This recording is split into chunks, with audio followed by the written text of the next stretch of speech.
Իսկ դուք ինչպես եք ձեր երեխային նախապատրաստում դեպի դպրոց։ Արդյոք զրուցում եք նրա հետ, թե ինչ է դպրոցը, ովքեր են լինում դպրոցում, ինչ է տեղի ունենում դպրոցում։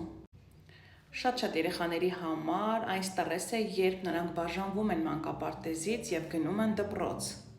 Սկզբում նրանք ընդհանրապես տեղյակ չեն, թե ինչ է տեղի ունենալու իրենց հետ։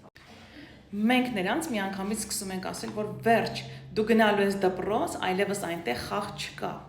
Ու պիտի լավ սովորես, տառերը, թվերը, գումարում, հանում, պատմել։ Մի քիչ ավելի մեղմոտենանք, հա, փոքրիկներին։ Կարելի ասել, որ դպրոցը մի վայր է, որտեղ երեխաները մեծանալով գնում են այնտեղ, կարողանում են արդեն գրել, սովորել, պատմել, նկարել։ Գիտեք, այնտեղ էլ է ուսուցիչ լինում ու ինքը ձեզ օգնում է, որ դուք տառերը սովորեք։ Ու լիքը լավ բաներ։